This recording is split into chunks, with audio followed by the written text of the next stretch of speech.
রাজনৈতিক পট পরিবর্তনের পর পশ্চিমবঙ্গে এবার চলছে সাইবার যুদ্ধ। পাল্টাপাল্টি মিম আর ট্রলে ব্যস্ত বিজেপি ও তৃণমূল কর্মীরা। অনলাইন লড়াইয়ে যেমন উঠে আসছে রাজ্যের সাবেক সরকারের অনিয়ম দুর্নীতি, তেমনি জায়গা পাচ্ছে সদ্য ক্ষমতাসীনদের নানা কুকীর্তি। কলকাতা থেকে সহকর্মী সুকান্ত চট্টোপাধ্যায়ের পাঠানো তথ্য ও চিত্রের ডেস্ক রিপোর্ট।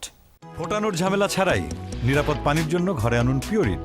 কল করুন 16627। পশ্চিমবঙ্গে রাজনৈতিক পালাবদলের পেরিয়েছে এক মাস। তৃণমূলের দীর্ঘ রাজত্ব গড়িয়ে মসনদে বিজেপি। ভোটের লড়াই ঘিরে মারমুখো ছিল দুপক্ষের কর্মী সমর্থকরাই। নির্বাচনে নজিরবিহীন ফলাফলের পর প্রেক্ষাপট বদলালেও থেমে নেই দুই দলের লড়াই। পরিবর্তন হয়েছে প্ল্যাটফর্মের।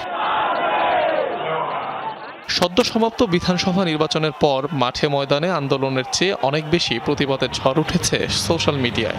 সাবেক মুখ্যমন্ত্রী মমতা ও ভাতিজা অভিষেক ব্যানার্জি সহ প্রথম সারির তৃণমূল নেতাদের নানা হাস্যকর আর বিদ্রুপাত্মক ছবিতে ছয়লা ফেসবুক, টুইটার ও ইনস্টাগ্রাম। এমনকি কার্টুনের ব্যবহার হচ্ছে টিভি চ্যানেলগুলোতেও।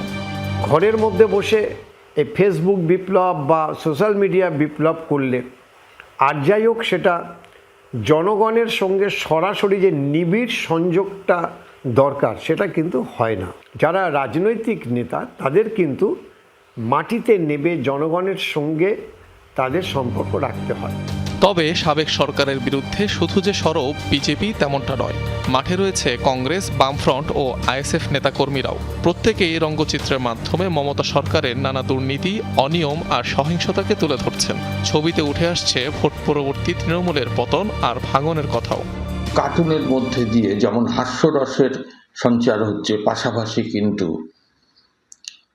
যার যা বক্তব্য মানুষের একেবারে অন্তরে সেগুলো ঢুকিয়ে দেওয়ার একটা খুব ভালো প্রচেষ্টা বলে আমি মনে করি। চুপ নেই তৃণমূল আইটি সেলের কর্মীরাও। শুধু পশ্চিমবঙ্গই নয়, ভারতের বিজেপি শাসিত রাজ্যগুলোতে মোদী সরকারের বিভিন্ন অপকর্মকে কার্টুন আকারে প্রকাশ করছে তারা। স্থান পাচ্ছে জ্বালানির মূল্য বৃদ্ধি, হকার উচ্ছেদ, ভোট পরবর্তী সহিংসতা এবং সরকারি প্রকল্পে অনিয়মের ঘটনাগুলো। সোনারপুরে গিয়ে জনরোষের শিকার হতে হয়েছিল। সোশ্যাল মিডিয়ায় যখন চলছে এই শেয়ানে লড়াই, তখন নেতা মন্ত্রীদের রাজনৈতিক রঙের মজা নিচ্ছেন সাধারণ মানুষ। অনেকের মতে এই সাইবার লড়াইয়ে সচেতনতা তৈরি হচ্ছে জনগণের মাঝে, যা সহিংসতা মুক্ত সমাজ করতে কাজে লাগবে। অনিক রহমান, যমুনা নিউজ।